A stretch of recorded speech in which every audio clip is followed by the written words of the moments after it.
देवाय। ओम नमो भगवते वासुदेवाय। ओम अज्ञानतिमिरन्धस्य ज्ञानाञ्जनशलाकया चक्षुरुन्मीलितं येन तस्मै श्रीगुरुवे नमः। श्रीचैतन्यमनोभीष्टं स्थापितं येन भूतले स्वयं रूपं कदा मह्यं ददाति स्वपदान्तिकम्। वन्देऽहं श्रीगुरु श्रीयुतापदकमलं श्रीगुरुं वैष्णवांश श्रीरूपं साग्रजातं सहगना रघुनाथान्वितं सजीवं साद्वैतं सावधूतं परिजनसहिता कृष्णचैतन्यदेवं श्रीराधा कृष्णपादान् सहगना ललिता श्रीविशाखान्वितांश्च नमो विष्णुपादाय कृष्णपृष्ठाय भूतले श्रीमते भक्तिवेदांत स्वामी निति नामिने नमस्ते सरस्वते देवे गौरवाणी प्रचारिणे निर्विशेष शून्यवादी पाश्चात्य देश तारिणे नम वाञ्छाकल्पतरुभ्यश्च कृपा सिन्धुभ्यैव च पतितानां पावनेभ्यो वैष्णवेभ्यो नमो नमः। नमो महावदानाय कृष्ण प्रेम पदायते कृष्णाय कृष्ण चैतन्य नामने गुरितशे नमः। हे कृष्णा करुणा सिंधु दीन बंधु जगतपते गोपेश गोपिका कांत राधा कांत नमस्तुते। तप्त कांचन गौरांगी राधे वृंदावनेश्वरी वृषभानुसुते देवी प्रणमामि हरिप्रिये।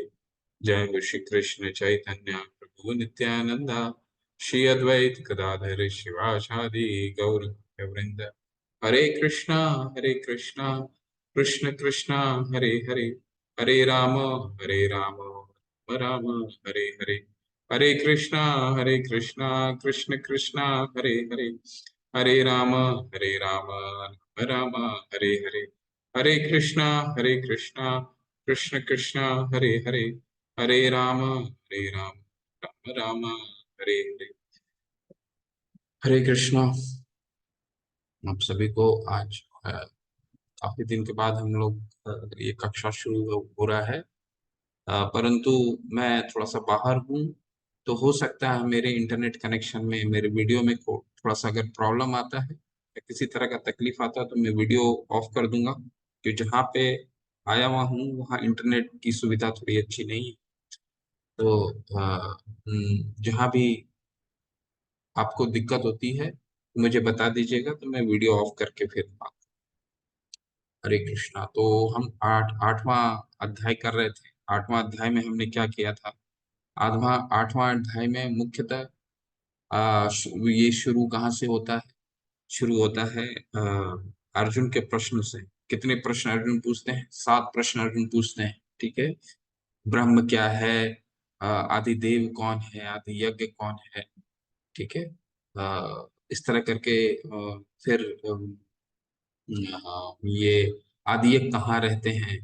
ठीक है। ऐसे करके उन्होंने छः छः 7 प्रश्न किए, लेकिन 7वां जो प्रश्न है वो सबसे महत्वपूर्ण प्रश्न रहता है। क्या प्रश्न है?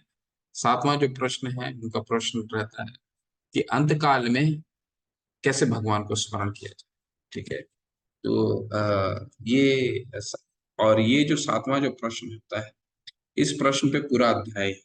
भगवान सबका उत्तर देते हुए जो अंतिम प्रश्न होता है अंतकाल, तो उसके बारे में भगवान क्या कहते हैं कि जो अंतकाल में मुझे स्मरण करता है मेरी गति को प्राप्त होता है। परंतु वो तो अंतकाल में, कहने का तात्पर्य क्या है? अंतकाल में तो तभी कोई स्मरण करेगा, उसका अगले श्लोक में भगवान बताते हैं कि जो अंतकाल में मुझे वही स्मरण कर सकता है जो जीवन भर उसका अभ्यास करेगा। अभ्यास योग युक्तेन चेतसा न अन्य कामिना। वो भी किस रूप में मुझे मेरा अभ्यास करेगा? न अन्य कामना, बिना बिना किसी कारण से मेरा मुझे अभ्यास करेगा। बिना किसी कारण, कारण का कारण, बिना किसी अनन्य रूप में मेरी चिंतन करेगा, उसका उस चिंतन का अभ्यास करेगा। ठीक है। तो अभ्यास के द्वारा हम भगवान को अंतकाल में जीवन भर अगर जिसका हम अभ्यास करेंगे, हरे कृष्णा कृष्ण कृष्ण हरे हरे हरे राम राम हरे हरे, तो अंतकाल पूरा जीवन जब हम इस नाम भगवान का नाम का जप लेंगे तो अंतकाल में वो हम अगर हम भगवान का नाम स्मरण नहीं भी आता है तो फिर भगवान हमें स्वतः ही लेकर के जाएंगे, ऐसा भगवान बताते हैं। उसके लिए क्या करना होगा? जीवन भर अभ्यास करना होगा। लेकिन अभ्यास किस तरह करना? अगर अभ्यास हम करेंगे तभी तो फिर भगवान क्या कहते हैं, तभी हम अपने कार्यों को करते करते भगवान को स्मरण कर सकते हैं। कैसे? तस्मात् सर्वेषु कालेषु माम अनुस्मर युद्ध च। यानी अर्जुन को बोलते हैं, अर्जुन तुम युद्ध करो, युद्ध के कर्तव्य से कभी विमुख विमुख मत हो, परंतु तस्मात् सर्वेषु कालेषु माम अनुस्मर युद्ध च मयि अर्पितो मनो और बुद्धि। अपने मन और बुद्धि को मुझ में अर्पित करो, और मामय वेशासी असंशय, फिर मुझे प्राप्त करोगे, इसमें कोई संशय नहीं, असंशय, कोई संशय नहीं। ठीक है? ऐसा करके भगवान शुद्ध भक्ति की, शुद्ध भक्ति, अनन्य भक्ति की चर्चा करते हैं, कैसे भगवान को स्मरण कर सकते हैं। इसके बाद भगवान प्लान बी, दूसरा चर्चा करते हैं कि अच्छा ठीक है, उनके बारे में भी चर्चा कर लेते हैं। भगवान कहते हैं जो मुझे ब्रह्म के रूप में मुझे स्मरण करता है, उसके लिए क्या कहते हैं? वो कहते हैं कि वो भी मेरे गति तक पहुंचता है, ऐसा नहीं है, वो भी गति तक पहुंचता है, मैं, परंतु उसका जो मार्ग है वो बहुत ही कष्टकारक है, सुलभ नहीं है। ठीक है? सुलभ कौन सा मार्ग है? सुलभ, इसके बाद भगवान कहते हैं कि जो मेरा अनन्य भक्ति का मार्ग है वो सुलभ है, सरल है। ठीक है? और इसके बाद बहुत अच्छे से दो श्लोक का के बारे में भी बताते हैं कि ये जो 14 जगत है, जिसमें से सर्वोपरि कौन है? सर्वोपरि जगत है सतयुग, जहाँ ब्रह्मा जी का निवास होता है। ठीक है? वहां कहते हैं, वहां ये जो 14 जगत है, इस 14 जगत के भी लोक के निवासी का जन्म मृत्यु के चक्कर में लगे रहते हैं, ब्रह्मा जी के लोक में भी। आप ब्रह्म भुवनाथ लोकान पुनर्वर्ती नो अर्जुन, ऐसा करके भगवान बताते हैं कि ये 14 जगत की इच्छा रखने का कोई प्रश्न ही नहीं होता है। ठीक है? और ये तो भौतिक जगत है जिसमें हम रह रहे हैं, भू जगत, वो तो क्या कह रहे हैं भगवान? वो कह रहे हैं दुखालयम अशाश्वतम, वो दुखालय है, वो दुखों का घर है। हम सबके जीवन में दुख आना निश्चित है, दुख आएगा ही आएगा। ठीक है? तो उसके लिए क्या भगवान चर्चा करते हैं? माम उपैते तो पुनर्जन्म दुखालयम अशाश्वतम नाप्नुवन्ति महात्मानम संसिद्धिम परमाम गता। लेकिन जो मुझे अनन्य भक्ति करता है वो फिर संसिद्धिम परमाम गता, परमाम गता मतलब मेरी गति को प्राप्त होता है, मेरे धाम को, मेरे अपने घर वापस आता है। फिर वापस जाने का कोई फिर वापस वो नहीं जाता, बशर्ते वहां जाकर के फिर वो भगवान की, खुद भी भगवान बनने लग गया, भगवान बनने की। देखिए, भगवान तो अपना मार्ग दिखा दिए, परंतु हमारे हमें स्वतंत्रता भी देते हैं। हम जब धाम में पहुंचते हैं भगवान के, तो वहां पर भी हम अपने इच्छा और द्वेष के कारण दोबारा हमारा पतन हो सकता है, परंतु भगवान ने मार्ग दिखा दिया कि धाम में आने का क्या मार्ग है। ठीक है? हमने यहाँ तक पढ़ा था, अब इससे हम आगे बढ़ते हैं। तो ये 15वां श्लोक हमने कर दिया था, 16वां श्लोक भी हो गया था। अब ब्रह्मा जी की उम्र देखने की कोशिश करेंगे। ठीक है? ये हम, मैंने आपको चौथे अ, अध्याय में भी बताया है। ठीक है? ये चौथे अध्याय में भी आपको समझाया था, फिर दोबारा आज बात करेंगे इस पे।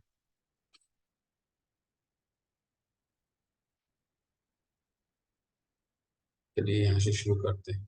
ये अभी हम लोग जब भगवान कह रहे हैं पर आप ब्रह्मा भुवनाथ लोकान पुनर्वर्तिनो अर्जुन, ये जब ये भौतिक जगत जो है, वो 14 जगत के सारे जगत जो है इनका पतन होता है, इनमें जन्म मृत्यु लगा रहता है। तो अब उम्र, इस इसका एज, इसका उम्र निकालने की कोशिश करते हैं। देखिए भगवान क्या कह रहे हैं। सहस्त्र युग पर्यंतम अहयत ब्रह्मणो विदुहु रात्रि युग सहस्त्रानाम ते रात्रि विधि विदो जन। मानवीय गणना के अनुसार 1000 युग मिलकर ब्रह्मा का एक दिन बनता है, और इतनी ही बड़ी ब्रह्मा की रात्रि भी होती है। ठीक है? तो आपको दोबारा एक स्लाइड दिखाऊंगा मैं, तो इसमें आपको पता चल जाएगा। दोबारा मैं आपको समझा देता हूँ, बहुत दो दो श्लोक समझाता हूँ, पढ़ता हूँ, इसके बाद समझा। अव्यक्तात् व्यक्तः सर्वा, अव्यक्तात् व्यक्तव्य सर्वा प्रभवन्ति अह प्रवन प्रभवन्ति आगमे रात्रि आगमे प्रलीयन्ति तत्र एव अव्यक्त संज्ञके। ब्रह्मा के एक दिन के शुभारंभ में सारे जीव अव्यक्त अवस्था में व्यक्त होते हैं और फिर जब रात्रि आती है तो वे पुनः अव्यक्त में लीन हो जाते हैं। भूतग्राम स एवायं भूत्वा भूत्वा प्रलीयते रात्र रात्र गमे वेश पार्थ प्रभवती आगमे। जब जब ब्रह्मा का दिन आता है तो सारे जीव प्रकट होते हैं, ब्रह्मा की रात्रि होते ही वे असहायवत विलीन हो जाते हैं। ठीक है, ये तीन चार श्लोक पढ़ता हूँ फिर आपको समझूंगा।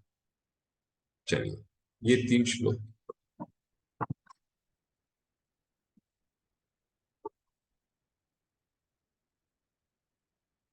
ये तीन श्लोक के बारे में आपको समझा।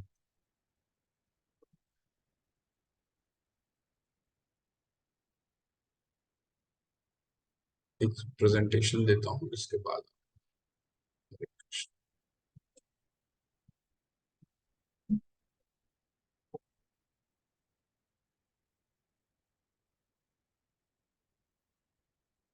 इससे आपको क्लियर क्लियर हो जाएगा।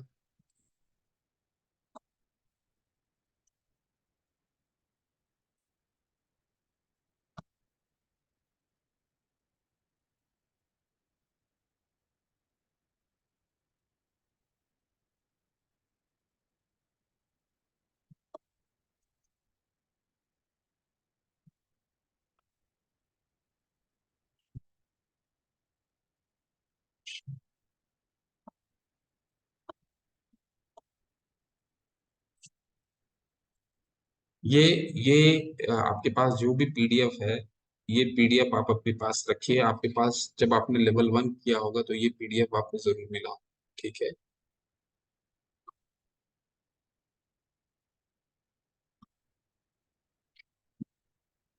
इसमें समझने की कोशिश करते हैं ब्रह्मा जी का एक दिन कितना दिन। सबसे पहले आपको याद रखना है कि ये कलयुग जो है, कलयुग का उम्र कितना है। कलयुग की उम्र है 4,32,000 साल। बस इसको इसको नोट करके रखिए, 4,32,000 साल। द्वापर, कलयुग का 2 गुना कर लीजिएगा तो द्वापर आ जाएगा। कलयुग का 3 गुना कर लीजिएगा तो त्रेता आ जाएगा। कलयुग का 4 गुना कर लीजिएगा तो सतयुग आएगा। ठीक है, और इन चारों को आप जोड़ेंगे तो एक दिव्य युग आता है। ठीक है, इन चारों को अगर आप जोड़ते हैं तो एक दिव्य युग आता है। एक दिव्य युग, इनको चारों को अगर जोड़ेंगे तो कितना आएगा? 4,32,000 जोड़ 8,64,000 जोड़ 12,96,000 जोड़ 17,28,000। इन तीनों को अगर आप जोड़ते हैं तो करीबन कितना आता है? 43,20,000। ठीक है, 43,20,000 साल के करीब आता है। ये 43,20,000 जो साल है, इसको आप 1,000 से गुना कीजिए।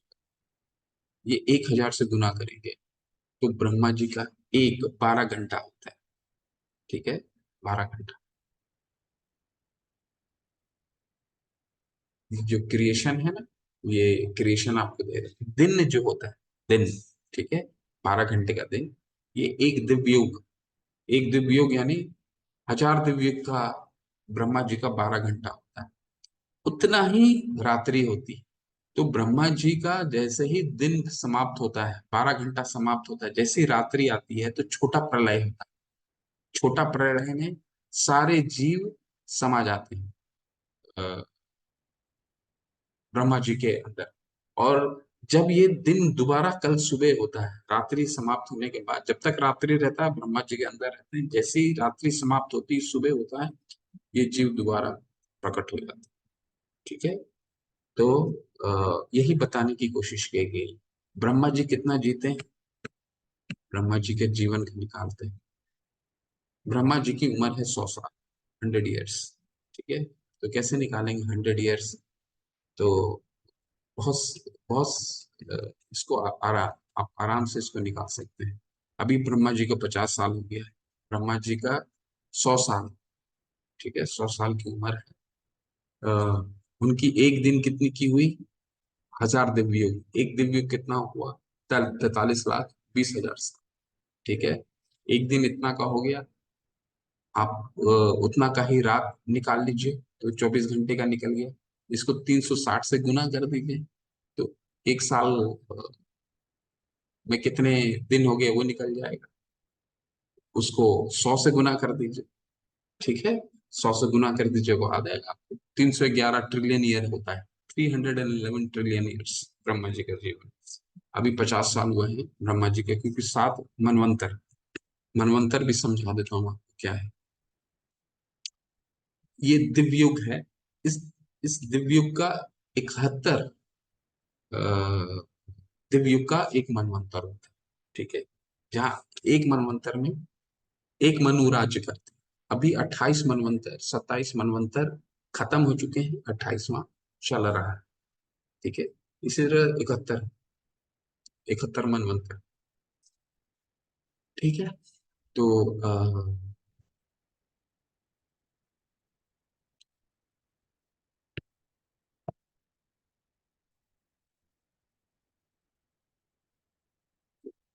ये फिगर आपको हमेशा याद रखना।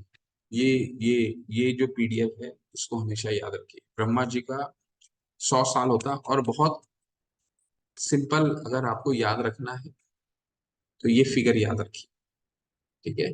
ब्रह्मा का एक दिन कितना होता है, आपको मैंने बता दिया। 12 घंटा कितना, 43,20,000 साल इंटू 1000, ये हो गया ब्रह्मा जी का एक दिन। उसी को मल्टीप्लाई बाय 2 कर दीजिए, 2 से गुना कर दीजिए, उतना रात्रि हो गया। तो सबसे आसान तरीका है, ब्रह्मा जी का 1 सेकंड हमारा 1 लाख साल है, 1 लाख ईयर्स, ठीक है। तो ये इसको अच्छे से आप याद कर लीजिए, ठीक है। तो ब्रह्मा जी का जीवन इतना है।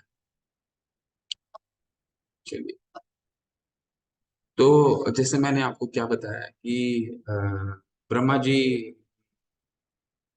दिन होता है, दिन समाप्त होता है, तो जितने भी जीव होते हैं वो ब्रह्मा जी में समाहित हो जाते हैं। यहाँ उन्होंने लिखा है ना,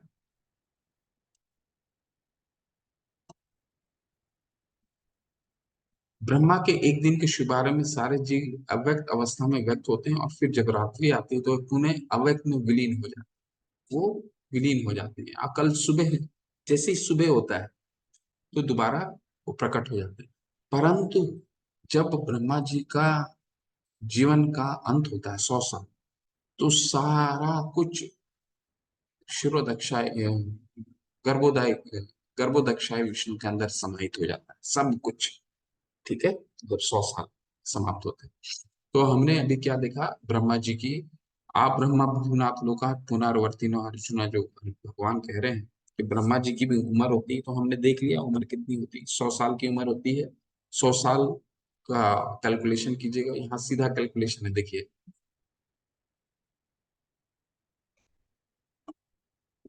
आप सही से कर पढ़ लीजिए इसको, तात्पर्य को। 100 साल की गणना के अनुसार पृथ्वी के 31, पूरा दिया हुआ है 4,32,000, तो इसको समाप्त कर लीजिए,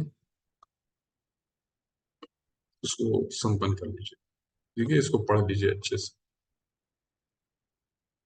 तो हमने ब्रह्मा जी का एक दिन देख लिया। तो कहने का तात्पर्य ये है कि जो सबसे उच्च लोक है, उसमें भी जन्म मृत्यु चला लगा रहता है। जो हमारे सृष्टि करता है ब्रह्मा जी, उनकी भी जन्म और मृत्यु, उनका भी पुनरावर्ती अर्जुन, ब्रह्म लोक तक जन्म मृत्यु लगा रहता है। तो तरीका क्या है, तो अगला तरीका भगवान बता कि चलो, एक तो तुमने देख लिया, अभी भगवान क्या बता रहे हैं, कंपैरिजन कर रहे हैं, किस पे तुलना कैसे कर रहे हैं, एक आध्यात्मिक जीवन पे एक भौतिक जीवन। क्या तुलनात्मक है, भौतिक जीवन तो उन्होंने बता दिया कि जो 14 के 14 लोक हैं, जिसमें सबसे ऊपर के लोक हैं, उस लोक का में भी पुनः जन्म और मृत्यु लगा रहता है। तो इसके अलावा क्या है, आध्यात्मिक जीवन जीवन के बारे में देखिए क्या। पर तस्मात् भावो अन्य अव्यक्त अव्यक्तात् सनातन, यह स सर्वेषु भूतेषु नश्यत्सु न विनश्यति। इसके अतिरिक्त एक अन्य अव्यक्त प्रकृति है जो शाश्वत है, और इस व्यक्त तथा अव्यक्त पदार्थ से परे है। यह परा यानी श्रेष्ठ और कभी ना नाश होने वाली। जब इस संसार का सब कुछ लय हो जाता है तब भी उसका नाश नहीं। तो भगवान अब अपना घर, हमारा घर के बारे में दर्शन करा रहे हैं। वो दर्शन क्या है कि भगवान यहाँ तो एक एक तो उन्होंने तुलना किया कि ब्रह्मा का जो लोक है, ब्रह्मा जी का लोक, वो अव्यक्त नहीं है, वो व्यक्त है, मतलब उसका भी विनाश होता है। परंतु एक लोक और है जो शाश्वत है। शाश्वत का क्या मतलब है? शाश्वत जो, जिसका आदि और अंत का कोई ज्ञान नहीं होता, वो शाश्वत। मतलब ना जो खत्म हो, जो कहाँ से आया है, ना जिसका जन्म होता है ना जिसका अंत होता है, वो शाश्वत है। तो ये वो लोग की बात कर रहे हैं जो शाश्वत है। और नशत्सु न विनिश्यति, और सब कुछ नष्ट भी हो जाने के बाद वो जगत जो है वो नष्ट नहीं हो। नशत्सु न विनिश्यति, तो ये कौन सा है? भगवान का धाम। ठीक है, उसका नाश नहीं होता। देखिए कितना सुंदर है।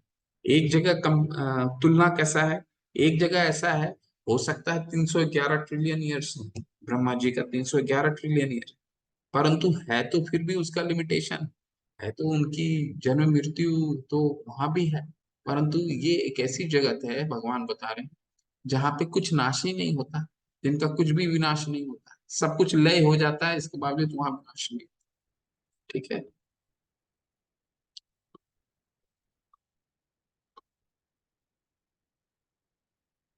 देखिए अब उस धाम का नाम बता रहे हैं, कौन है जहाँ पर कुछ विनाश नहीं। अव्यक्तो अक्षर इति युक्त तमा आहु परमाम गतिम यह प्राप्य न निर्वर्तन्ते तद धामम परमम मम। जिसे वेदांती अप्रकट और अविनाशी बताते हैं, जो परम गंतव्य है, जिसे प्राप्त कर लेने पर कोई वापस नहीं आता, वही मेरा परम धाम। ठीक है, जिसे प्राप्त कर लेने पर कोई वापस नहीं आता, वही मेरा परम धाम। तो इसमें आपका प्रश्न होता है, तो फिर हम आए कैसे हैं इस भौतिक जगत में? वहां जाकर के भी हम वहां तो गए, लेकिन हम में से कई ऐसे जीव हैं जिन्होंने ये इच्छा की, दोबारा इच्छा की कि हमें भी भगवान बनना है। तो फिर भगवान उनको दोबारा भेजते हैं। गारंटी, वहां तो जाने जाने का धाम हमें मार्ग प्रशस्त कर देते हैं भगवान, फिर भी हम वहां जाके इच्छा द्वेष समुत्थेन द्वंद्व मोहेन भारत, हम वहां फिर इच्छा और द्वेष करते हैं, फिर आ जाते हैं। परंतु ये तो तय है कि वहां ये जो जगत है, भौतिक जगत जो देख रहे हैं, पूरा ब्रह्मांड भौतिक जगत, ये 14 जगत है, अब आगे पढ़ेंगे तो आपको पता चलेगा। ये सिर्फ एक तिहाई है, एक तिहाई है। ठीक है, यानी इससे 3 गुना बड़ा आध्यात्मिक जगत है। तो वहां तो कितने जीव हैं। तो जो भौतिक जगत में आ रहे हैं, बहुत थोड़े जीव आ रहे हैं, बाकी सारे के सारे वहां हैं। ठीक, जो वहां चले जाते हैं, इसलिए भगवान कहते हैं कि जो मेरे धाम वापस चला जाता है वो फिर वापस नहीं आता। ठीक, इसलिए वहां की जो जनसंख्या है जीवों की, बहुत है। ठीक है, वो यहाँ तो एक तिहाई है, बाकी जो बच जाता है सारा के सारा आध्यात्मिक जगत है। ठीक है।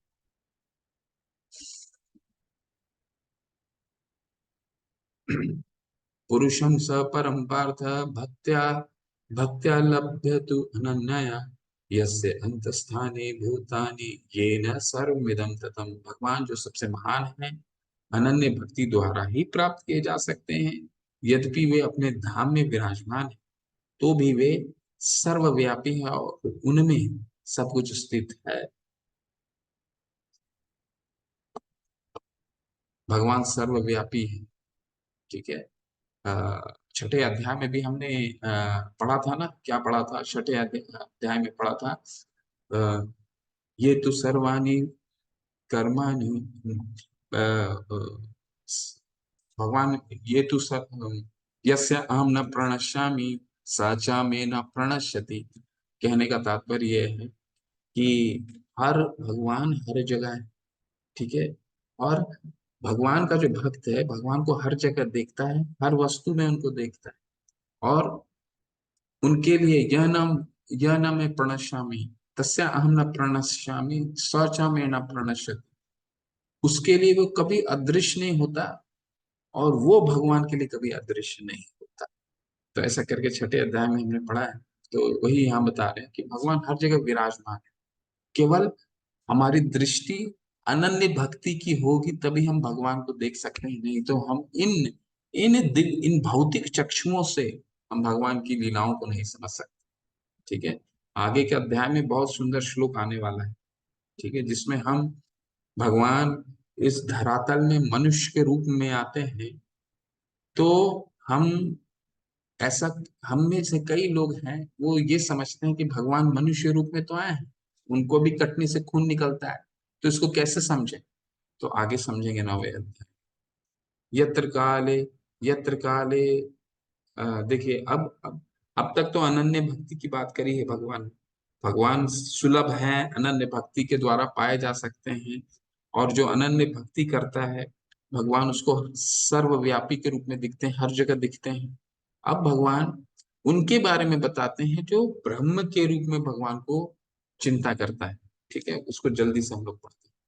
यत्र काले तु अनावृतम आवृत्तम च एव योगिनः प्रयाता यान्ति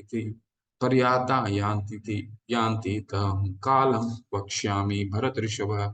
हे भरत श्रेष्ठ, अब मैं उन विभिन्न कालों को बताऊंगा जिनमें इस संसार से प्रयाण करने के बाद योगी पुनः आता है अथवा नहीं आता। तो ये थोड़ा ध्यान से सुनिएगा, थोड़ा जल्दी इसको क्रॉस करेंगे। ये जो सेक्शन है, यहाँ इस सेक्शन में हम क्या पढ़ने वाले हैं, आगे के 4 श्लोकों में हम पढ़ने वाले हैं वो जो भगवान की सिद्धि, अभी तो अनन्य की भक्ति की बात हुई है, जो भगवान की सिद्धि करता है, यानी कि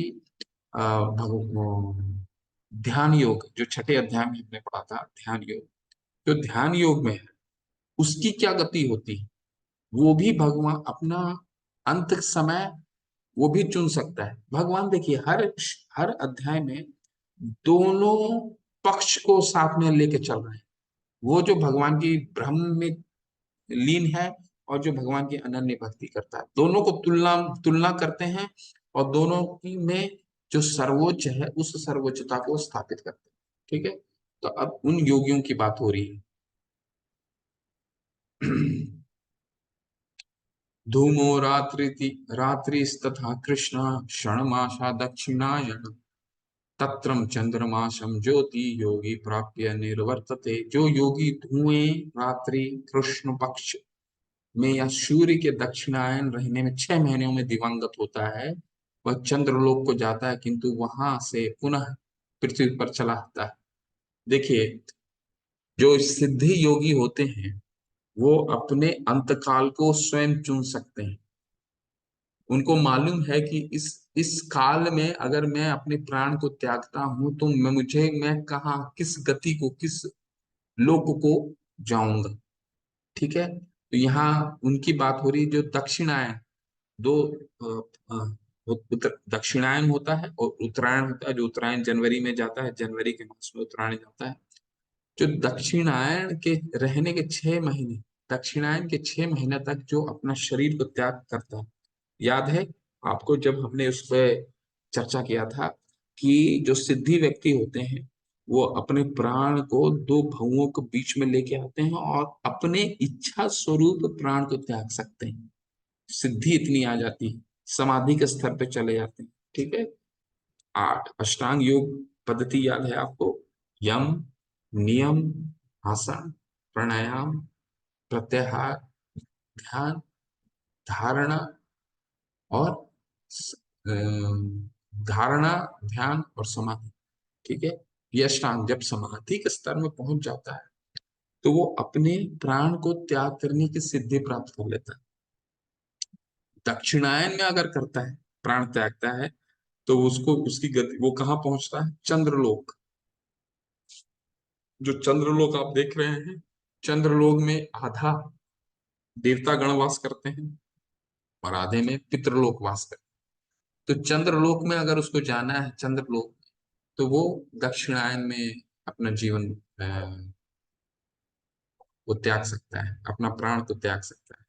लेकिन फायदा क्या है, फायदा तो कुछ नहीं है, क्योंकि भगवान ने बता दिया है आप ब्रह्म भुवनाथ लोकान पुनर्वर्तिनो अर्जुना, ये 14 के 14 लोक में अगर हम जाने की चेष्टा भी करेंगे तो जब तक पुण्य है हम रहेंगे। जब हमारा पुण्य का बैंक बैलेंस खत्म है दोबारा इस धरातल पे आ जाए, वही यहाँ पे कह रहे हैं। किंतु वहां से वो पुनः पृथ्वी पर चला आता है, क्योंकि वहां पुण्य आध्यात्मिक बैंक बैलेंस खत्म होता है। आध्यात्मिक बैंक बैलेंस खत्म होता है तो पुनः आ जाता है हमारा। अगर भौतिक बैंक बैलेंस खत्म होता है तो क्या होता है, हम दोबारा काम पे निकल जाते हैं। ऐसे कई लोग होते हैं ना कि बैंक में रख देते हैं पैसा और उसको उपभोग करते हैं, जैसे ही खत्म होता है फिर निकलते हैं। ठीक उसी तरह जब आध्यात्मिक बैंक बैलेंस खत्म हो जाता है दोबारा पृथ्वी पे आ जाते हैं, क्योंकि भगवान ने कह दिया है कि 14 के 14 लोग जो है उसमें जन्म मरण लगा रहता है। अग्नि ज्योति अहम शुक्लम षण्मासा उत्तरायणम तत्र प्रयाता गच्छन्ति ब्रह्म ब्रह्म ब्रह्म विदो जना। हे परम ब्रह्म के ज्ञाता, वे अग्निदेव के प्रभाव में प्रकाश में दिन के शुभ क्षण में शुक्ल पक्ष में या जब सूर्य उत्तरायण में होता रहता है तो उन 6 मासों में से इस संसार से शरीर त्याग करने पर उसे परम ब्रह्म को प्राप्त करता है। ठीक है, लेकिन पहला तो हमने दक्षिणायन देख लिया, अब उत्तरायण की ओर चलते हैं। ठीक है, उत्तरायण में क्या बता रहे हैं, उत्तरायण में बता रहे हैं कि वो फिर भगवान की ब्रह्म पर ब्रह्म अवस्था को प्राप्त करता है, परम ब्रह्म को प्राप्त करता है। ठीक है, पर भक्तों को ये चाहत नहीं होती, पर भक्तों को ये बिल्कुल आगे देखिएगा क्या है। ये तो योगी गण है, योगी गण क्या है, इनको चाहिए, इसीलिए शुद्ध भक्त नहीं हो पाते, क्योंकि ये भी भगवान से चाहिए, मुझे स्वर्ग चाहिए, मुझे चंद्र लोक चाहिए, मुझे ये लोग चाहिए, मुझे वो लोग चाहिए, ये भी चाहते हैं, लेकिन भगवान के भक्त कुछ नहीं चाहते। धूमो रात्रि तथा कृष्णा क्षण मासा दक्ष, अच्छा ये हो गया ना।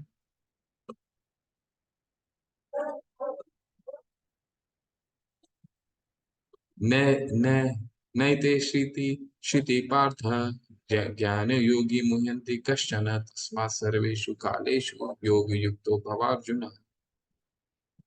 हे अर्जुन, यद्यपि भक्तगण इन दोनों मार्ग को जानते हैं किंतु वे मोहग्रस्त, देखिए आ गया ना, वही मैंने बोला कि भक्तगण जो हैं इनको नहीं, ये कुछ नहीं चाहिए, ना ऊपर की लोग चाहिए, ना नीचे की लोग चाहिए, ना ही भगवान के धाम को चाहिए, वो कुछ नहीं चाहते, भगवान का धाम भी नहीं चाहते। वो सिर्फ क्या चाहते हैं, अतः तुम भक्ति में वो, किंतु वे मोहग्रस्त नहीं, अतः तुम भक्ति में सदैव स्थिर, तो भगवान की सेवा करना चाहिए और कोई इच्छा नहीं होती। इसलिए भगवान क्या कह रहे हैं, इसलिए तुम सिर्फ भगवान की सेवा करो, भक्ति करो। ये अंतिम श्लोक है, बहुत महत्वपूर्ण है। और ये जो हमने 7वां अध्याय पढ़ा और जो 8वां अध्याय पढ़ रहे हैं, इसका इसका कंक्लूजन है। क्या कंक्लूजन है, देखिए, वेदेषु यज्ञेषु तपेषु चैव दानेषु यत् पुण्य फलम प्रदिष्टम् अतेति तत्सर्वम् इदं विदित्वा योगी परम स्थान उपैति च आधम। बहुत सुंदर श्लोक है। जो व्यक्ति भक्ति मार्ग स्वीकार करता है वह वेदाध्ययन तपस्या दान दार्शनिक तथा सकाम कर्म करने से प्राप्त होने वाले फलों से वंचित नहीं होता। वह मात्र भक्ति संपन्न करके इन समस्त फलों की प्राप्ति करता और अंत में परम नित्य धाम को प्राप्त होता है। कितना सुंदर, वेदेषु यज्ञेषु तपेषु चैव दानेषु यत् पुण्य फलम प्रतिष्ठम। हम जो भी पुण्य कार्य करने का कोशिश करते हैं, वेदों का अध्ययन करने के द्वारा, यज्ञ करने के द्वारा, तपस्या करने के द्वारा, दान दक्षिणा करने के द्वारा, भगवान कह रहे हैं कि इनसे जो भी फल की, पुण्य फल की प्राप्ति होती है वो केवल और केवल भक्ति करने से वो सारे पुण्य फल प्राप्त हो जाते हैं।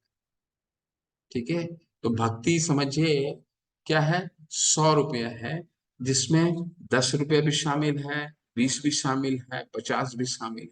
तो अगर हम भक्ति करते हैं तो वो सारे फल प्राप्त हो जाएंगे जो हमें वेदों का अध्ययन करने के लिए, वेदों का अध्ययन करने से प्राप्त होता है, किसी तरह का यज्ञ करने से प्राप्त होता है, तपस्या करने से, कोई भी तपस्या अगर हम भगवान के रूप में करें, ध्यान योगी जो करते हैं तपस्या, वो तपस्या।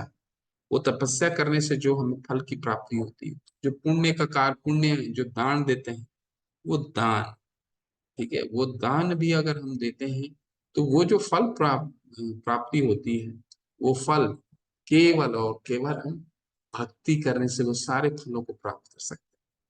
ठीक, कितना सुंदर, ठीक है। तो ये आपका अंतिम श्लोक था। हरे कृष्ण। अब हम बहुत ही महत्वपूर्ण अध्याय, परम गुह्य ज्ञान, अध्याय 9 शुरू करने वाले हैं।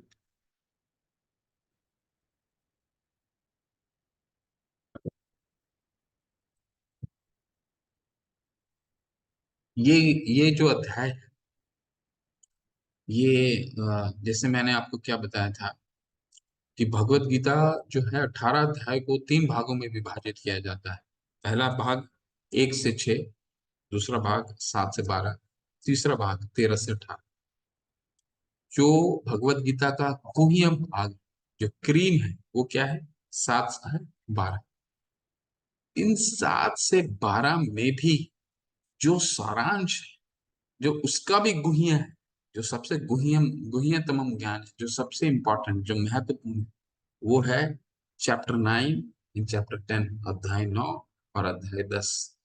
तो आपको जब भी समय प्राप्त हो, सब भी समय मिले, अध्याय 9 और अध्याय 10 और अध्याय 12, ये 3 अध्याय, जब भी कोई आपके पास समय की उपलब्धि होती है, इस तीनों अध्याय को जरूर से जरूर पढ़िए और बार बार पढ़िए, बार बार पढ़िए। ये कंक्लूजन का भी कंक्लूजन है, ये क्रीम का भी क्रीम है, ऐसा समझिए, ठीक है। चलिए, बहुत सुंदर अध्याय है ये, और इसमें एक एक वर्ष बहुत सुंदर है। तो इसमें वर्ष हम समय देंगे इस अध्याय में। परम गुह्य ज्ञान, गुह्य ज्ञान क्या मतलब है? कॉन्फिडेंशियल मोस्ट, इस अध्याय का नाम है इंग्लिश में, अंग्रेजी में, मोस्ट कॉन्फिडेंशियल नॉलेज। तो ऐसा क्या कॉन्फिडेंशियल नॉलेज देने वाले हैं भगवान, जो उन्होंने अभी तक नहीं दिया है? चलिए, श्री भगवान उवाच इदं ते गुह्यतमं प्रवक्ष्यामि अनुसूयवे, ज्ञानं विज्ञानं सहितं यत् ज्ञात्वा मोक्ष अशुभात्। कितना सुंदर श्लोक है। श्री भगवान ने कहा, हे अर्जुन, चूंकि तुम मुझसे कभी ईर्ष्या नहीं करते, इसलिए मैं तुम्हें ये परम गुह्य ज्ञान तथा अनुभूति बतलाऊंगा, जिसे जानकर तुम संसार के सारे कलेशों से मुक्त हो जाएंगे।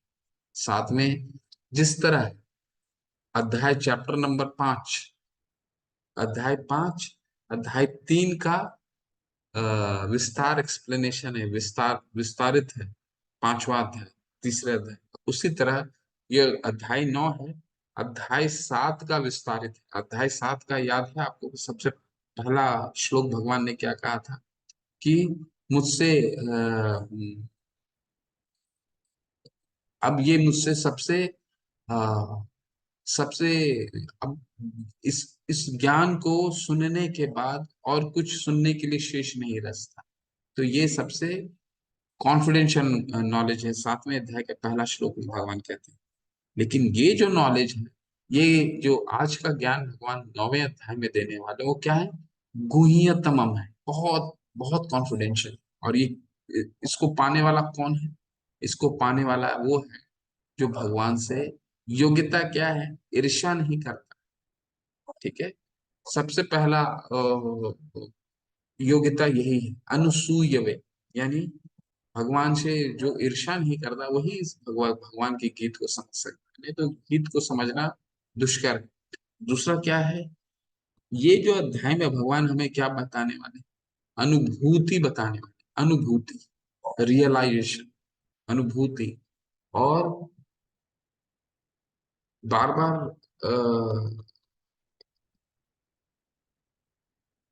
अनुभूति क्या होती है? अनुभूति ज्ञान, अनुभूति क्या होता है? विज्ञान। वो ज्ञान जो व्यवहार में लाया जा सकता है, उसको कहते हैं अनुभूति ज्ञान, विज्ञान, ठीक है। तो ये हम क्या पढ़ने वाले हैं? ये अध्याय की योग्यता कौन है? जो ईर्ष्या नहीं करता। दूसरा, हम जो अध्ययन करने वाले हैं वो अनुभूत ज्ञान है, विज्ञान है, जो व्यवहार में लाया जा सकता है, ठीक है। और तीसरा भगवान इस श्लोक में क्या बता रहे हैं, जो ये जान जाता है वो क्या हो जाता है, इस कष्टमय संसार से मुक्त हो जाता है। ठीक है, ये कष्टमय संसार दुखालयम शाश्वतम। अगला श्लोक बहुत महत्वपूर्ण है, बहुत महत्व, इसमें एक एक श्लोक बहुत महत्वपूर्ण है।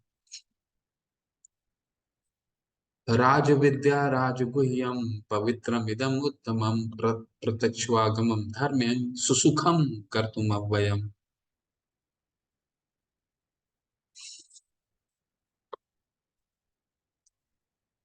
ये जो ज्ञान हम लेने वाले हैं नवा अध्याय, ये ज्ञान के बारे, उस ज्ञान का कैरेक्टरिस्टिक क्या है, क्या कैरेक्टराइजेशन है, वो इस श्लोक से पता चलता है। देखिए क्या है, यह ज्ञान सब विद्याओं का राजा है, जो समस्त रहस्यों में सर्वाधिक गोपनीय है। ये परम शुद्ध है, और चूंकि वह आत्मा की प्रत्यक्ष अनुभूति कराने वाला है, अतः वह धर्म का सिद्धांत, ये अविनाशी है और अत्यंत सुखपूर्वक संपन्न किया जाता है। ये सभी विद्याओं का राजा है। जो हम गीता का ज्ञान पढ़ रहे हैं, ये भगवान आदि शंकराचार्य क्या बताते हैं, गुरु आदि गुरु शंकराचार्य क्या बताते हैं, सर्व उपनिषदों गावो दुग्धा गोपाल नंदन। सर्व उपनिषदों, ये सभी उपनिषदों का सार है। क्यों? क्योंकि जितने भी शास्त्र हैं वो भगवान के बारे में बताते हैं, लेकिन ये क्या है, ये भगवान स्वयं बता रहे हैं। तो कोई भी अ, हम दूसरे से, किसी भी व्यक्ति के बारे में अगर हम दूसरे से सुनते हैं, और दूसरी जगह वो व्यक्ति स्वयं हमें अपने बारे में बताता है, तो कौन सा ज्ञान सबसे सार हो, जो स्वयं बताएगा, क्योंकि उससे अच्छा तो और कोई उसके बारे में बता ही नहीं सकता। तो ये ज्ञान इसलिए सर्वोपरि ज्ञान है। ये ज्ञान सभी ज्ञानों का राजा है, राज विद्या, राजगुह्यम, गोपनीय ज्ञान। क्यों गोपनीय ज्ञान है? सबके समझ में नहीं आएगा। ये किसके आएगा? जो भगवान का भक्त है। ठीक है, ये भगवान से जो ईर्ष्या, अनुसूय हो, जो भगवान से ईर्ष्या करता है, उसको समझ में नहीं आएगा। इसलिए ये राजगुह्यम पवित्र है। क्यों पवित्र है? क्योंकि ये हमारे सारे सभी पापों से मुक्ति दिलाता है। ठीक है, सर्वधर्मान परित्यज्य माम एकम शरणम व्रज, हम त्वम सर्व पापे, सभी पापों से मुक्त कर।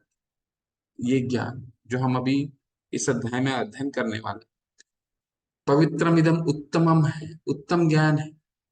प्रत्यक्षवागमम धर्म है। प्रत्यक्षवागमम मतलब ये प्रत्यक्ष अनुभूति कराता है। किस चीज की अनुभूति कराता है ये ज्ञान? शरीर और आत्मा की भेद को अनुभूति कराता है। ठीक है, और प्रत्यक्ष रूप में ये ज्ञान हमें ये बताता है कि हम शरीर नहीं, आत्मा है। धर्म्यम, धर्म्यम का क्या मतलब है? ये धर्म्यम, धर्म्यम का मतलब है भगवत,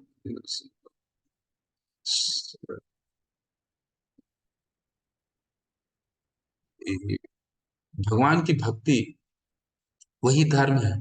ठीक है, वो कौन, अहेतु की सवे पुंसा परो धर्म, अतो भक्ष यतो भक्ति अदोक्षजे अहेतु की अप्रतिहता। जब ययात्मा सुप्रसिद्धति, जब नैमिषारण्य के ऋषिगण पूछते हैं कि इस भौतिक जगत में सब मनुष्यों के लिए सबसे कल्याणकारी कार्य क्या है, तो कहते हैं भगवान की भक्ति ही सबसे कल्याणकारी। तो ये जो ज्ञान हम लेने वाले हैं, यही धर्म है। सभी पुंसा परो धर्म। सुसुखम, सुसुखम मतलब सुखमय है, अत्यंत सुखी, यानी बहुत सरल। भगवान भक्ति, भगवान की भक्ति बहुत कठिन नहीं है, बहुत सरल है। भगवान इस अध्याय में हमें बताएंगे। हम जितनी समझते हैं कि भगवान ये करना पड़ जाएगा, ये करना पड़ेगा, ये करना पड़ेगा, ये करना पड़ेगा, भगवान कहते हैं कुछ करने की जरूरत नहीं। क्या करना है? पत्रम पुष्पम फलम तोयम यो में भक्त्या प्रयच्छति तद अहम भक्त्या उपरीयतम अश्नामि प्रयतात्मन, अश्नामि प्रयतात्मन। तुम्हारे पास मुझे कोई धन दौलत नहीं चाहिए। अगर पत्र है, पत्र दे दो। पत्र नहीं है तो फूल दे दो। पत्र यानी पत्ते, फूल दे दो। फूल नहीं है तो जल दे दो। ठीक है, तो भक्ति इतनी सरल है। इसमें हम देखें तो कितना, क्या है चरित्र, ये राज विद्या है, राजगुह्य है, पवित्र है, उत्तम ज्ञान है, प्रत्यक्ष अनुभूति कराता है शरीर और आत्मा का, और धर्म है, भगवान की भक्ति करना ही धर्म है। और सातवां क्या है? सुख है, सरल है, सुसुखम। ठीक है। तो ये इसका, इस पूरे अध्याय का चरित्र है। तात्पर्य को पढ़िए, बहुत अच्छा तात्पर्य लिखते हैं। तो अभी इससे पहले तो हमने देख लिया था पहला श्लोक में क्या, कि भगवान की जो भक्ति है, सिर्फ को भगवान, ये ज्ञान कौन समझ सकता है? अनुसूय वे, जो भगवान से ईर्ष्या नहीं करता। ये दोबारा भगवान बता रहे हैं, देखिए। अश्रद्धा न पुरुषा धर्मस्य अस्य परम तपः अप्राप्य माम निर्वर्तन्ते मृत्यु संसार वर्तमनि।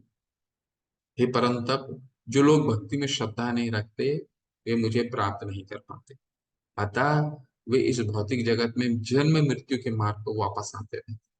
ठीक है। तो भगवान की भक्ति वही, भगवान की ये अध्याय को वही समझ सकते हैं जो भगवान की भक्ति करते हैं, नहीं तो उनको कुछ समझ में नहीं आएगा, ऐसे भगवान हमें समझा रहे हैं। अभी अगले जो 4 श्लोक हैं वो बहुत महत्वपूर्ण है और भगवान के ऐश्वर्य को बताएं। ठीक है। हमने 7वें अध्याय में क्या पढ़ा था, कि भगवान की 2 शक्तियां हैं, वो 2 शक्तियां के द्वारा भगवान ये भौतिक जगत और ये आध्यात्मिक जगत दोनों पालन करते हैं। ठीक है। भूमिराप नलो वायु खम मन बुद्धिरेव च अहंकार इति यम में भिन्ना प्रकृति था। यानी ये जो अपरा प्रकृति है वो 8 धातुओं से बनी है। 5 पंचभूत, पृथ्वी, अग्नि, जल, वायु, आकाश, और 3 सूक्ष्म तत्व, मन, बुद्धि, अहंकार। ये अपरा शक्ति है। ठीक है, जो भौतिक जगत चलाता है। पराशक्ति क्या है? हाँ, पराशक्ति है ये जीव। अप्रेयम इतस्तन्या प्रकृति वृद्धि में परा, जीव भूता महाबाहो या ये दम धार्यते जगत। तो ये 2 चीजें हमने पढ़ी, परा और अपराशक्ति। भगवान एक कदम आगे बढ़ते हैं और समझाएंगे अपने ऐश्वर्यों को, वो कौन है। ठीक है। न च मतस्थानि भूतानि पश्य मे योगम ऐश्वरम भूत भृण च भूतस्थो मम आत्मा भूत भावन। तथापि मेरे मन, मेरे द्वारा उत्पन्न सारी वस्तुएं मुझ में स्थित नहीं रहती। जरा मेरे योग ऐश्वर्य को देखो। यद्यपि मैं समस्त जीवों का पालक तथा सर्वत्र व्याप्त हूँ, लेकिन मैं इस विराट अभिव्यक्ति का अंश नहीं, मैं सृष्टि का कारण स्वरूप। ये इसमें बहुत कंफ्यूजन भी होता है बहुत लोगों को, कि भगवान क्या कह रहे हैं। भगवान कह रहे हैं कि मैं इस सृष्टि को बनाता भी हूँ, पर इस सृष्टि का भाग नहीं हूँ। ये कैसे समझे इनको? ठीक है। यहाँ क्या कह रहे हैं? तथापि मेरे द्वारा उत्पन्न सारी वस्तुएं मुझ में स्थित नहीं रहती।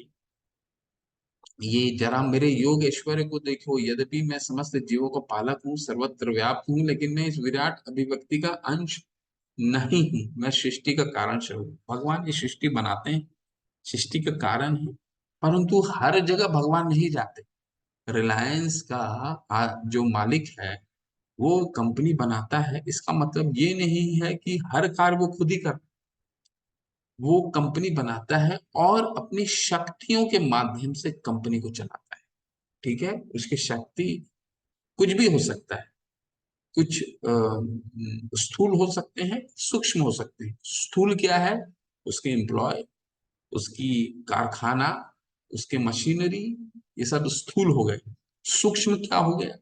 उसके रूल, उसकी पॉलिसी, ये क्या हो गया? सूक्ष्म। मतलब वो दिखाई नहीं पड़ती, पर उनके द्वारा एक कंपनी तो चलती है। कंपनी में, कंपनी एक चलाने के लिए क्या चाहिए? रूल, पॉलिसी, ठीक है, नियम, कानून, ये सब चल कंपनी में रहते हैं। और स्थूल क्या है? ग्रॉस क्या है? जो दिखता है, जिससे कंपनी चलती है, वो क्या है? जो उनके कर्मचारी है, वो जो उनकी कंपनी में कार्य करते हैं, आ, जो मशीनरी है। तो भगवान कहते हैं कि मैं इस सृष्टि का कारण स्वरूप हूँ, पर इस सृष्टि का भाग नहीं। ठीक है। ठीक उसी तरह कि सूर्य जो है अपनी रोशनी द्वारा हर जगह व्याप्त है, परंतु सूर्य तो खुद नहीं जाते ना हर जगह। आप अपने खिड़की को जब खोलते हैं, सुबह सुबह धूप आता है आपके कमरे में, तो क्या आप सूर्य स्वयं आ जाते हैं आपके घर में? क्या नहीं, वो अपनी शक्तियों के माध्यम से आते हैं।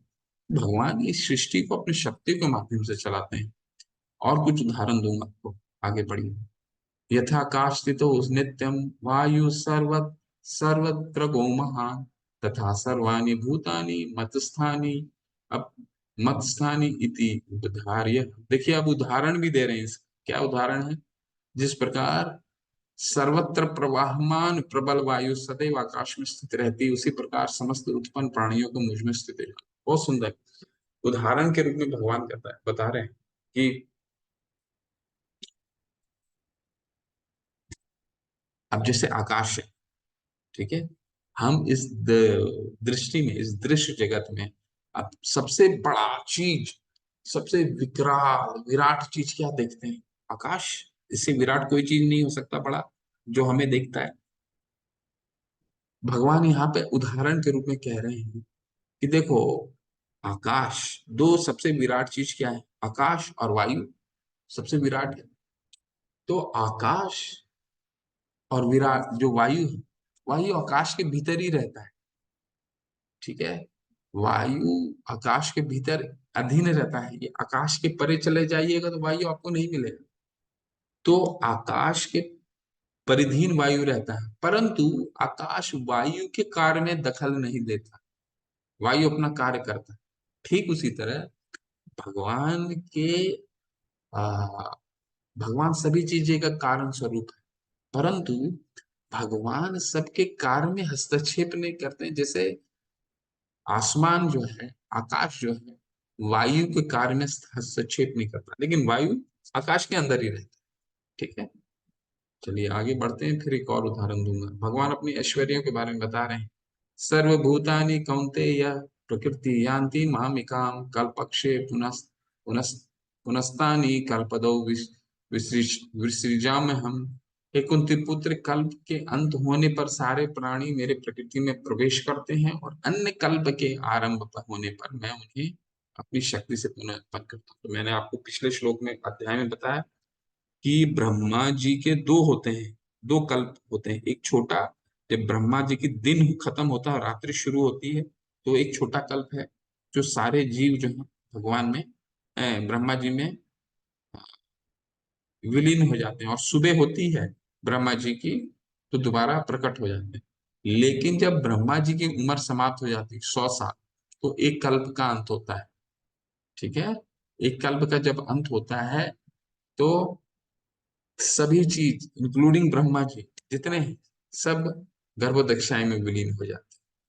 और जब एक कल्प शुरू होता है, तो वो सारे दोबारा प्रकट हो जाते हैं। प्रकृति स्वामिष्टाभ्य विसृजामि पुनः पुनः भूतग्रामीं कृतस्ना भूतग्रामीं कृत्स्नम् अवश्यम प्रकृति वशात्। संपूर्ण विराट जगत मेरे अधीन है। यह मेरी इच्छा से बारंबार स्वतः प्रकट होता रहता है, और मेरी इच्छा से अंत में विनिष्ट हो जाता है, ठीक है।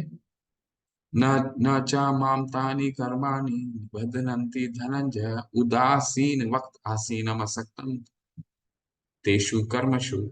बहुत सुंदर श्लोक है ये भी। हे धनंजय, ये सारे कर्म मुझे नहीं बांध पाते। मैं उदासीन की भांति इन सारे भौतिक कर्मों से सदैव विरक्त रहता हूँ। भगवान एक दृष्टि का निर्माण, सृष्टि का निर्माण करते हैं, सृष्टि में लेकिन भाग नहीं लेते। भगवान उदासीन के भांति, उदासीन का क्या मतलब? उदासीन वक्त आसीनम असक्तम, मतलब अब जैसे एक जस्टिस है, एक जज है, कोर्ट में बैठा रहता है, ठीक है। अब कोर्ट में उसे फैसला देना होता है। वो जो फैसला है, वो फैसला से वो कभी भी आसक्त नहीं होता, अटैच नहीं होता। अगर कोई, वो ये नहीं सोचता, मान लीजिए कोई गलती कर रहा है, तो उसको सजा देना, जज जो है बिल्कुल उस जजमेंट से अटैच हुए बिना वो जजमेंट सुनाते हैं, ठीक है। या किसी को रिहा करना है, किसी को पुरस्कृत करना है, तो पुरस्कार से अटैच नहीं होते, ठीक है, ठीक उसी तरह भगवान अपने कार्यों से अटैच नहीं होते, बिल्कुल वो अपने उदासीन के भांति सारे कार्य करते हैं, ठीक उसी तरह जैसे एक जज करते हैं। ठीक है, तभी तो आप समझिए, अ, उनको महाभारत में सब कुछ मालूम था कब अभिमन्यु का मृत्यु होने वाला है। तो किसी भी फैसले से, किसी भी निष्कर्ष से वो प्रभावित हुए नहीं। क्यों? क्योंकि वो जज हैं, और जज का काम है गलत को गलत ठहराना। उसके उसके जजमेंट से अटैच नहीं होना। भगवान वही है, जज हैं, उदासीन रहते हैं, अपने जजमेंट से उदासीन रहते हैं। मय्या दक्षेण प्रकृति सूयते सचराचरम हेतु नानेन कौन्तेय जगत विपरिवर्तते।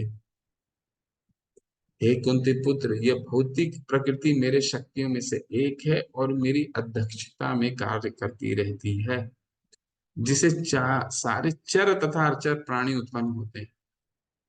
इसके शासन में यह जगत बारंबार सृजित और विनिष्ट होता है। कितना सुंदर श्लोक है भैया।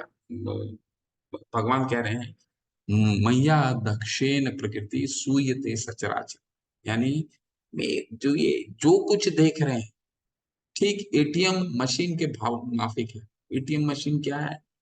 एटीएम मशीन हमें लगता है कि वो ऑटोमेटेड टेलर मशीन है, ऑटोमेटिक पैसा निकलता है, परंतु उसके पीछे कई लोग कार्य करते हैं। इंजीनियर होते हैं, बैक एंड ऑफिस होता है, पैसे डालने वाला व्यक्ति हो, तो अपने आप पैसा नहीं देता मशीन।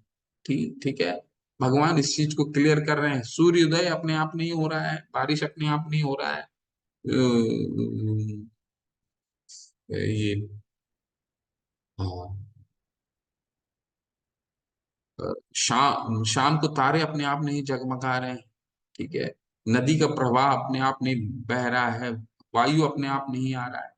तो ये सारी की सारी चीजें हैं, वो भगवान की प्रकृति में कार्य कर रही, अध्यक्षता में कार्य कर रही, भगवान के एडमिनिस्ट्रेशन में कार्य कर रही। मैया अध्यक्षेण प्रकृति। ठीक है, अध्यक्षता, मैया भगवान के अध्यक्षता में ये जितनी चीजें आप देख रहे हैं, उनकी अध्यक्षता में कार्य। ठीक है, तो हमारे में ये अब दिमाग से निकल ही जाना चाहिए कि इस सृष्टि में कुछ भी चीज ऑटोमेटेड है, ऑटोमेटिक कुछ भी नहीं है। भगवान कह रहे हैं, मैया दक्षेण प्रकृति सूयते सचराचर। देखिए वो श्लोक आ गया जहां भगवान ये बता रहे हैं कि वो जब प्रकट होते हैं इस धरातल पे, तो मूर्ख ही भगवान को मनुष्य के रूप में समझते हैं। भगवान कुंती भगवान का फल काटते वक्त हाथ कट गया, फिर द्रौपदी आती है, उनको कपड़ा बांधती है, तो भगवान का तो हाथ कट जाता है।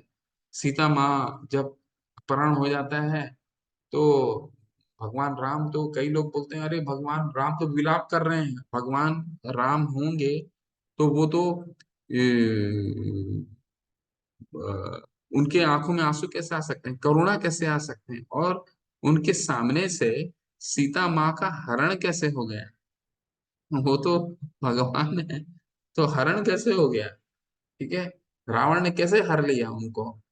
उनको पता नहीं चला क्या? ठीक है, तो देखिए, ये हमारा सोचने की, जब तक हमारी ये दृष्टि भौतिक है, इन दो आंखों से जो जो देखने की क्षमता भी बहुत संकीर्ण है। अगर ये आपका मोबाइल है, कुछ अगर आप देखना चाहते हैं और इतना सामने से अगर देखने की कोशिश करेंगे तो आप कुछ नहीं पढ़ पाएंगे। क्या करना पड़ेगा? एक डिस्टेंस में रखना पड़ेगा, तब आप इसको पढ़ सकते हैं। ठीक है, तो इन आंखों से हम क्या, जो जिन आंखों में इतनी सीमाएं हैं, उन आंखों से हम भगवान को देख सकते हैं क्या? भगवान की लीलाओं को समझ सकते हैं क्या? नहीं। तो किन आंखों से समझेंगे? उसके लिए क्या करना पड़ेगा? उसके लिए हमें 3D चश्मा लेना पड़ेगा। 3D चश्मा क्या है? वो 3D चश्मा किस चीज की है? अनन्य भक्ति। जब भगवान की हम लीलाओं को समझेंगे हृदयस्थ करके, अनन्य भक्ति के द्वारा, तभी हम भगवान की लीलाओं को समझ सकते हैं। नहीं तो क्या होगा, ये समझिए। अब जानन्ति मां मूढ़ा मनुषी तनुमाशितम परम भाव में जानन्तो मम भूत महेश। जब मैं मनुष्य रूप में अवतरित होता हूँ तो मूर्ख मेरा उपहास करते हैं, वे मुझे परमेश्वर के दिव्य स्वभाव को नहीं जानते। वही चीज मैं बता रहा था, भगवान राम विलाप कर रहे हैं सीता माँ के अपहरण होने पे।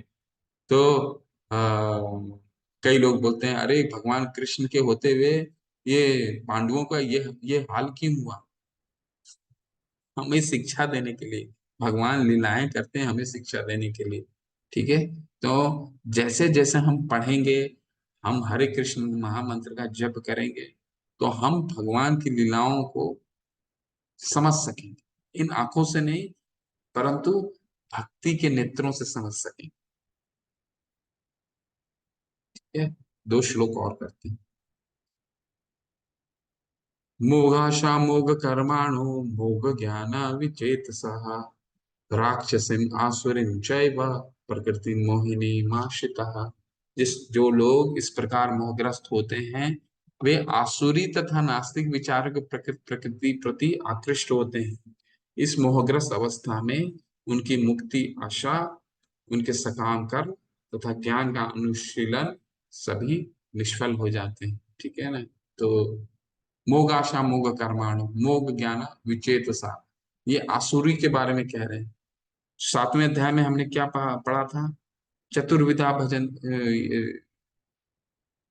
ना माम दुष्कृतनो मूढ़ा, चार प्रकार के लोग भगवान के शरण नहीं कर सकते, ग्रहण करते हैं। वो कौन है? न माम दुष्कृतनो मूढ़ा प्रपदन्ते नराधमा माया अपरहित ज्ञान असुरम भावमाश्रिता। ठीक है। मूढ़, नराधम, माया अपहृत ज्ञान, असुर, ये कभी भगवान के शरण ग्रहण नहीं कर सकते।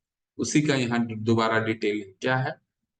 जो इस प्रकार मोहग्रस्त होते हैं वे आसुरी नास्तिक विचारों का आश्रय रहते हैं। इस मोहग्रस्त अवस्था में उनकी मुक्ति आशा, उनके सकाम कर्म ज्ञान का अनुशीलन सभी निष्फल हो जाता है। भगवान के जो भक्त हैं, अगर जो भगवान से ईर्ष्या करते हैं, माया अपहृत ज्ञान, कितना भी शास्त्र पढ़ लें पर भगवान को क्या समझते हैं? एक मनुष्य रूप। ये तो बहुत ही, भगवान कृष्ण, कृष्ण जो है गीता में, वो भगवान नहीं है। वो क्या है? वो हो सकता है सर्वोत्तम पुरुष है, तो वो पुरुषोत्तम हो सकते हैं लेकिन भगवान नहीं। वो क्या है? असुर। उनकी, वो जितना भी प्रयास कर लें, उनका ज्ञान का अनुशीलन सभी निष्फल हो जाते हैं, भगवान ने कहते हैं। ठीक है। और सुकीर्तनो कौन है भगवान का भक्त? चतुर्विधा भजन्ते माम जना सुकीर्तो अर्जुना आर्तो जिज्ञासु ज्ञानी च भरत ऋषभ।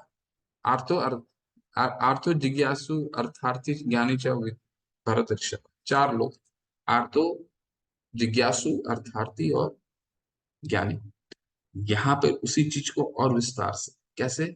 महात्मा नस्तु माम पार्थ देवी प्रकृति माश्रिता भजंत अनन्य मनसो ज्ञात्वा भूतादिम अव्ययम्। ये अंतिम श्लोक है, इसके बाद आज का संपन्न करेंगे। हे पार्थ, मोह मुक्त महात्मा जन देवी प्रकृति संरक्षण में रहते हैं। वो पूर्णतः भक्ति में निमग्न रहते हैं क्योंकि वे मुझे आदि तथा अविनाशी भगवान के रूप में जानते। ठीक है।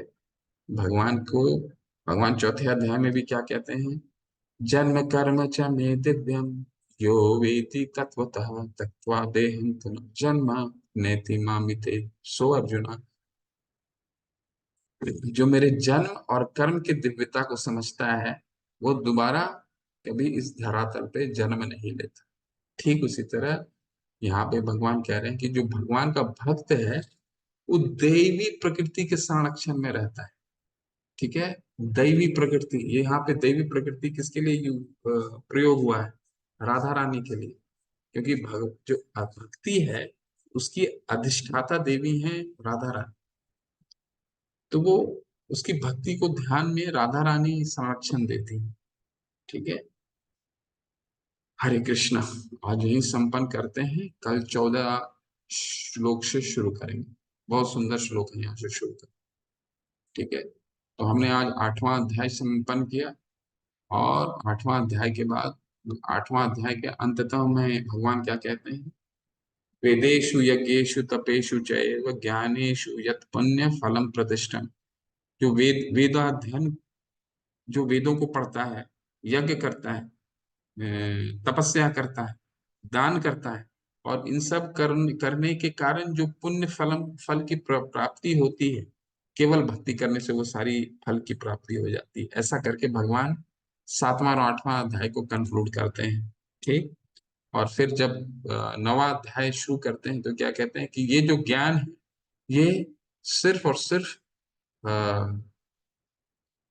भगवान का, मैं भगवान का अनुसूय वे, भगवान का जो भगवान से ईर्ष्या नहीं करता वही समझ सकता है। और ये जो ज्ञान है वो क्या है?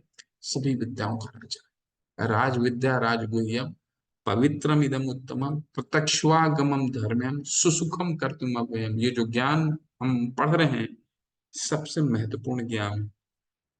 ये सभी विद्याओं का राजा है। गुह्य ज्ञान है, क्योंकि वही समझ सकता है जो भगवान से ईर्ष्या नहीं कर सकता है। सभी को बोलिएगा तो नहीं समझ पाएंगे। ठीक है। पवित्र है, हमारे पापों का नाश करता है। अ, उत्तम ज्ञान है, प्रत्यक्षागमम है, प्रत्यक्ष शरीर और आत्मा की अनुभूति कराता है।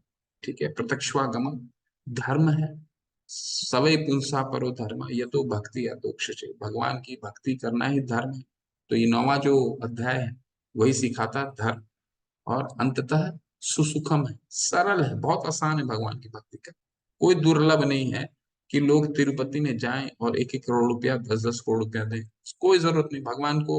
भगवान हमारे पास है क्या कि हम भगवान को दे सकते हैं? सारा कुछ तो भगवान ने हमें दिया, हम क्या दे सकते हैं?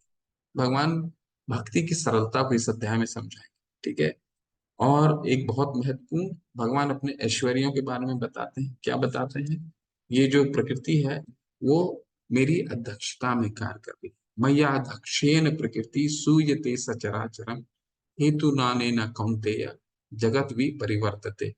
हमें लगता है कि ये ऑटोमेटिक ऑटोमेटिक 5 बजे सूर्य उदय हो जाता है। भगवान बोलते हैं कुछ ऑटोमेटिक नहीं है, सब मेरे अध्यक्ष में कार्य हो रहा है। चिड़िया सुबह सुबह निकल जाती है कलकलाते हुए, वो भगवान की सब प्रयोजन है, सब नियम है भगवान के। ऐसा भगवान स्वयं बताते हैं। ठीक है। फिर हमने क्या देखा कि अब जानन्ति माम मूढ़ा मनुष्य तनुमाश्रितम। भगवान के जो भक्त नहीं है, असुर हैं, भगवान की लीलाओं को नहीं समझ पाएंगे। उनको क्या लगेगा कि अरे ये तो छोटा बालक के रूप में आया है और ये मटकी चोरी, ये तो दूध चोरा रहा है, मक्खन चुरा रहा है, ये तो साधारण बालक है, इससे हम क्या सीखेंगे? तो इसका क्या मतलब हुआ? हम असुर हैं, हमारी भावनाएं असुर हैं, हमारे दृष्टि अभी आसुरी दृष्टिकोण है।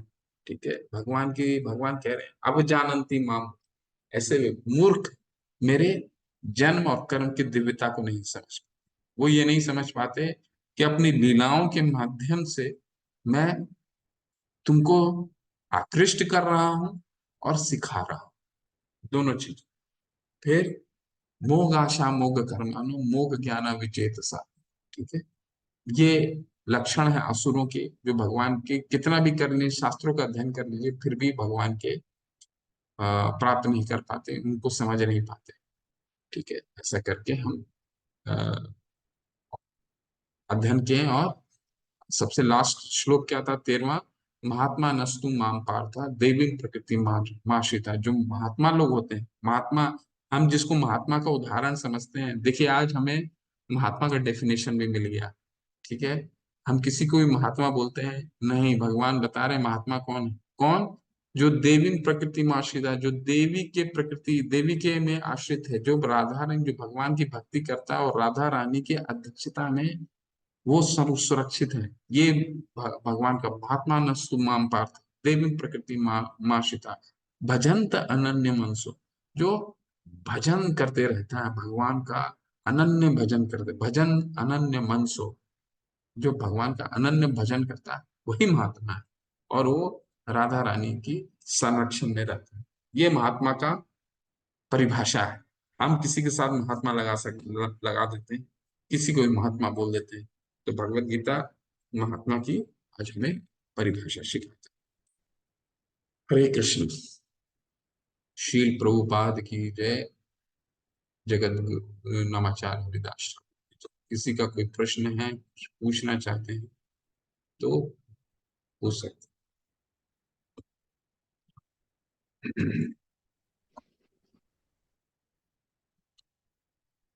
हरे कृष्ण प्रभु जी, दंडवत प्रणाम।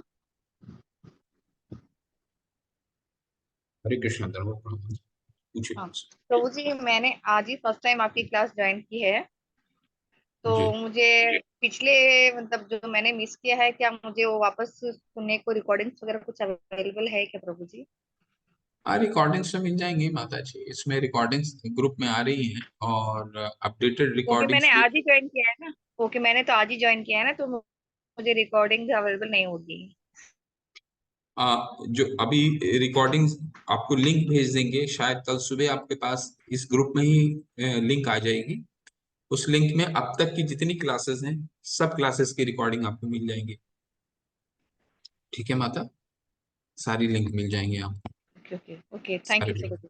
Thank you Prabhu ji. और Prabhu ji, okay thank you. और एक प्रभु जी के ना, मुझे अभी इसमें अटेंडेंस लिंक आया है, तो मुझे जो आपका नाम यहाँ पर शो कर रहा है, वहां पे कुछ और रितेश प्रभु, मतलब आप ही है, आपका ही नाम है ना? हाँ, मेरा वो मेरा उसमें थोड़ा आध्यात्मिक। जी जी, बिल्कुल बिल्कुल, मेरा नाम कंफ्यूजन रितेश है। है।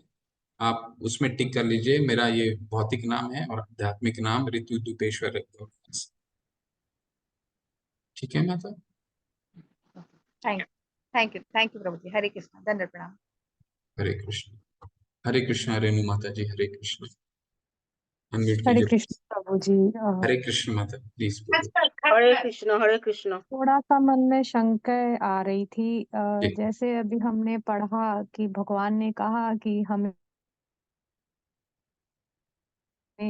मनुष्य रूप में मत जानो, मतलब जो लोग मुझे मनुष्य रूप में जानते हैं उनको मतलब नहीं पता है कि, पर राधा जी ने तो हमेशा ही कृष्ण को मनुष्य रूप में जाना। उन्होंने तो हमेशा ही उन्हें अपने दिल में रखा और उन्हें हमेशा अपने पास पाया। तो वो थोड़ा सा अभी बहुत ही कंफ्यूजन हो गया है मन में। माता जी, मैं आपको बहुत ही संक्षिप्त में बताऊंगा। वैसे मेरी योग्यता नहीं है कि मैं राधा रानी का भक्ति के बारे में, मेरे पास इतनी योग्यता नहीं है, परंतु बस थोड़ा संक्षेप में बता देता हूँ। राधा रानी कोई और नहीं है, भगवान कृष्ण ही है। ठीक है, भगवान कृष्ण ही अपने आप को राधा रानी के रूप में एक्सपेंड करते हैं। ठीक है, और वो क्यों करते हैं? क्योंकि भगवान राधा रानी जो है, वह आह्लादनी शक्ति, भगवान कृष्ण की आह्लादनी शक्ति है। आह्लादनी जो आध्यात्मिक शक्ति होती है, उसमें तीन शक्तियां होती हैं: आह्लादनी, संबित और एक मुझे स्मरण नहीं आ रहा। परंतु आह्लादनी शक्ति जो होता है, भगवान की आह्लादनी शक्ति वो शक्ति है जो भगवान को सब सब समय, हर वक्त भगवान को आनंदमयो अभ्यासात, हमेशा आनंदित करके रखती है। तो वो जो आह्लादनी शक्ति है, वो कोई और नहीं है, भगवान स्वयं रहते हैं, जो राधा रानी के रूप में एक्सपैंड करते हैं। हमें लगता है कि आध्यात्मिक जगत में माता कोई सिर्फ एक, कोई, सभी स्त्री हैं, सिर्फ एक ही पुरुष है। ठीक है, वो कौन है पुरुष? कृष्ण पुरुष है, बाकी सारे स्त्री। तो राधा रानी है, और जितनी आप अष्ट सखियां को भी देखती हैं, वो राधा रानी, पहले तो भगवान कृष्ण राधा रानी के रूप में एक्सपैंड करते हैं। क्यों एक्सपैंड करते हैं? क्योंकि उनसे आनंदित वो उनसे आनंद लेते हैं। दूसरा, राधा रानी भी अपने आप को सखियों के रूप में एक्सपैंड करती हैं। जो अष्ट सखियां आप देखती हैं, वैसे तो सहस्त्र सखियां हैं, जिन जिन पे 10वां अध्याय है, उस पे हम चर्चा नहीं करेंगे। तो इसको बस इतना, अभी के लिए आप इतना समझिए कि आ, वो राधा रानी का जो प्रेम है भगवान के प्रति, वो भौतिक नहीं है, वो आध्यात्मिक है। ठीक है, वो स्पिरिचुअल है। क्योंकि हमारा थॉट प्रोसेस जो है, वो प्रेम का अलग हो सकता है, क्योंकि हमारा स्तर भौतिक है। ठीक है, लेकिन वो स्पिरिचुअल है, वो अध्यात्म है। वो इस ब्रह्मांड का नहीं। ठीक है, इसको बस इतना समझिए। वो कभी पुरुष के रूप में नहीं देखती उनको। भगवान खुद ही एक्सपैंड कर, राधा रानी कोई और नहीं है माता, भगवान स्वयं है। ठीक है, इसको इसको अभी तक इतनी बस तो समझिए। तो जी पूछिए तो प्लीज और राधा पूछिए। रानी जब जब से जन्मी तब से वही कृष्ण थे, या बाद में उन्होंने उनको, तो जब से उन्होंने जन्म लिया तभी से कृष्ण ने एक्सपैंड किया, या बाद में बिल्कुल उनको बिल्कुल, वो अनुभूति हुई और? वो राधा रानी बाद में नहीं माता, वो स्वयं राइट फ्रॉम द बिगिनिंग वो भगवान का ही एक्सपेंशन है, कृष्ण का ही एक्सपेंशन है राधा रानी। हम्म। ठीक है माता, इसको इस तरह से भी समझिए। ठीक है, और कोई प्रश्न है आपका? हरे कृष्ण। है, मन में कई प्रश्न हैं, पर अभी जरा हाँ हाँ, बिल्कुल बहुत प्रश्न सारे होने प्रश्न चाहिए, आ रहे हैं, पर बहुत हाँ प्रश्न अभी आएंगे, जरा ठीक है कोई रिकंसाइल बात। कर रहे हैं हाँ, हम। प्रश्न रहने चाहिए, और वो इस लेवल में आपको क्लियर नहीं होगा, कभी भी नहीं होगा, और होना भी नहीं चाहिए। ये बहुत ही, जो हम लेवल में, जिस लेवल में हम ज्ञान ले रहे हैं माता, वो बहुत ही बेस लेवल का ज्ञान है।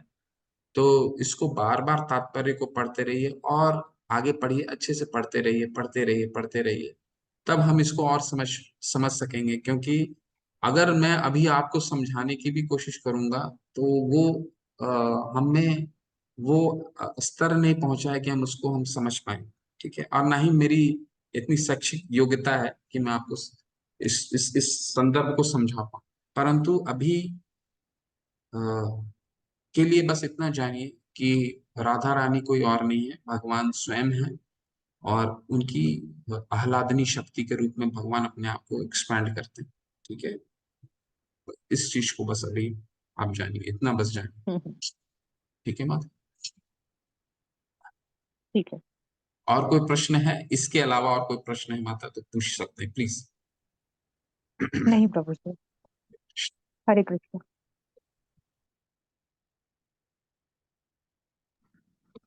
हरे हरे कृष्ण प्रभु जी। जी मुझे जी। एक प्रश्न पूछना था। हाँ प्रभु जी, भगवान के पास चार लोग जाते हैं, अर्थात तो अर्थात ही जिज्ञासु ज्ञानी, और चार लोग भगवान को नहीं समझ सकते हैं, मतलब वो आसुरी भाव वाले होते हैं। वो एक बार आप बता देंगे क्या, एक बार वो चार लोग कौन है जो भगवान के पास नहीं जा सकते या नहीं समझ सकते? वो है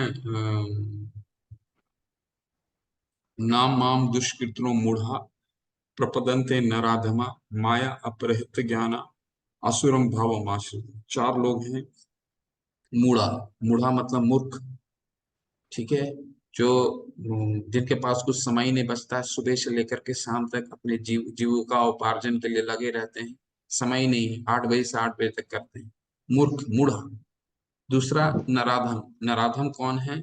जो जानते तो हैं भगवान कौन है, मंदिर में रहते हैं भगवान, सब कुछ जानते हैं, परंतु समय ही नहीं निकाल पाते। ठीक है, पहला पहला और दूसरे में क्या फर्क है? एक को तो ज्ञान ही नहीं है, समय भी नहीं। दूसरा को ज्ञान है पर समय नहीं। और तीसरा कौन है?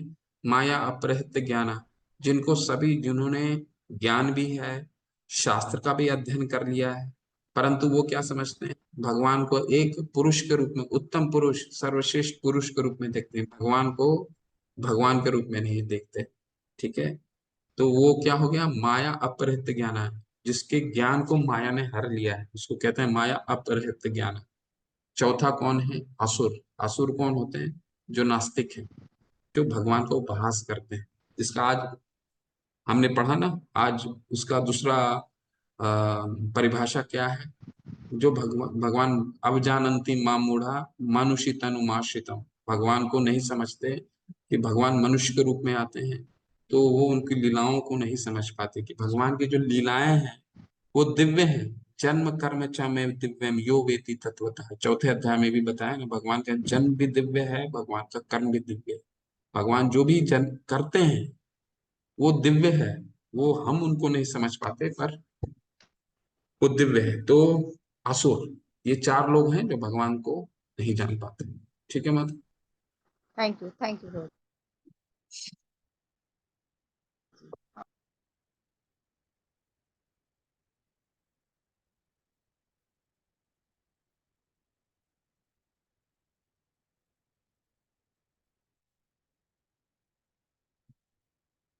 ठीक है, और किसी का कोई प्रश्न है?